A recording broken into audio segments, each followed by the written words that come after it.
Em nome do Pai, do Filho e do Espírito Santo, votos de paz e bem para todos nós.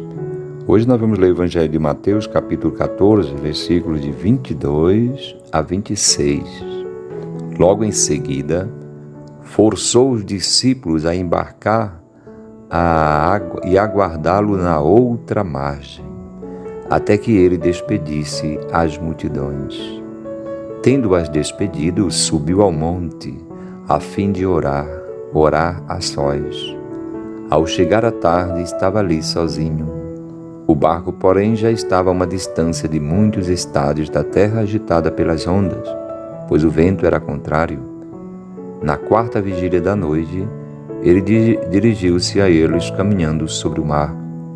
Os discípulos, porém, vendo que caminhava sobre o mar, ficaram aterrorizados e disseram: "É um fantasma", e gritaram de medo.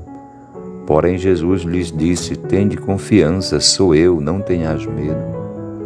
Pedro, interpelando-o, disse: "Senhor, se és tu, manda que eu vá ao teu encontro sobre as águas." E Jesus respondeu: "Vem." Descendo do barco, Pedro caminhou sobre as águas e foi ao encontro de Jesus. Porém, sentindo um vento, ficou com medo e, começando a afundar, gritou: "Senhor, salva-me!" Jesus estendeu a mão prontamente e o segurou, repreendendo: "Homem fraco na fé, por que duvidaste?" Assim que subiram ao barco, o vento amainou. Os que estavam no barco prostraram-se diante dele, dizendo: "Verdadeiramente tu és o Filho de Deus." Então, meus irmãos, hoje nós estamos vendo essa cena que Jesus força, digamos assim. É bonita essa meditação. É quase quando um pai ou mesmo uma mãe coloca o filho numa dificuldade para que ele busque forças. A criança tem uma força e precisa botar essa força para fora. Eu tenho uma força, você também, capacidades, talentos, dons, e precisamos exercê-los, colocá-los para dar frutos. Um exemplo muito comum é a criança quando está aprendendo a andar, chega um momento que o pai diz: "Não, agora você pode, vem", e ele dá os passinhos dele e começa a ter força e fica feliz porque conseguiu. Ele experimentou a capacidade que tem. Então nosso Senhor força os discípulos: "Vocês podem sim navegar sobre o mar", que na Bíblia é o mundo caótico, o mundo do mal, as forças tenebrosas, forças contrárias, mais fortes do que nós. Mas Jesus diz: "Vocês podem caminhar sobre o mal, sobre o pecado e sobre a morte."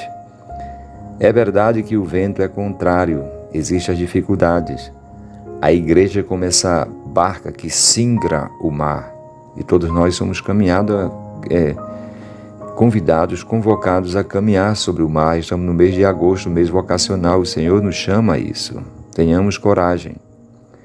Meus irmãos e irmãs, é verdade que Jesus vai encontrá-los na outra margem, ou pede que eles sigam para outra margem. Eu estou insistindo, enfatizando essa outra margem. É justamente uma coisa que nós não conhecemos. É um mundo ainda desconhecido por nós. Mas Jesus disse: você pode conhecer esse novo mundo. Você tem uma nova descoberta a fazer na vida. Então todos nós somos convidados a ir a outra margem. É quando a gente faz superações e a gente olha para trás e diz: "Poxa, eu cheguei aqui, consegui." Muito bem, então o Senhor, como um bom pai, nos força a embarcar nessa barca e singrar o mar, vencer o mar. Depois nós temos a cena de Pedro, que consegue caminhar sobre o mar, mas ele desvia o olhar de Cristo e começa a afundar. É isso mesmo.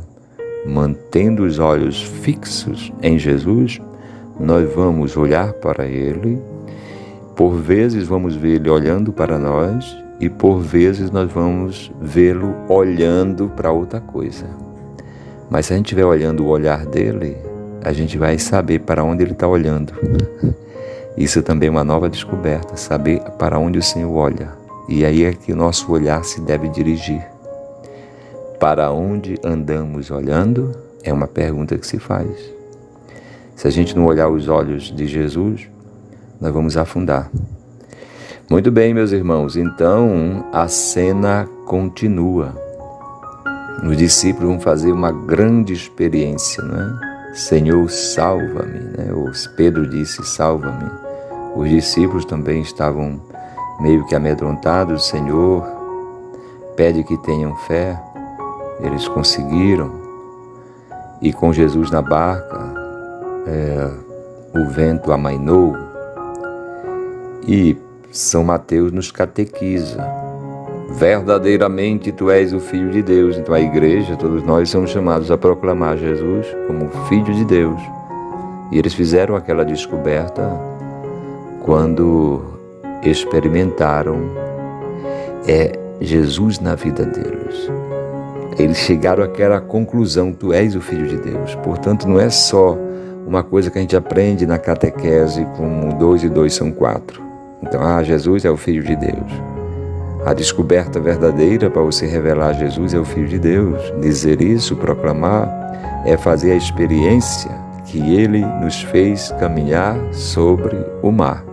Aí você diz, Jesus realmente é o Filho de Deus para mim. E a cena continua nos versículos até 26, não é isso? 36, desculpe. Que nós podemos meditar em um outro momento. São Mateus diz que os doentes rogavam-lhe tão somente de tocar a orla da sua veste, e todos os que a tocaram ficaram curados. O toque. Seja Deus nos toca, como nós podemos tocar nele. O toque de Deus significa que às vezes Deus nos convence com verdades, mas às vezes a gente não se converte. Aí o toque dele é que poderá nos converter. Louvado seja nosso Senhor Jesus Cristo, para sempre seja louvado.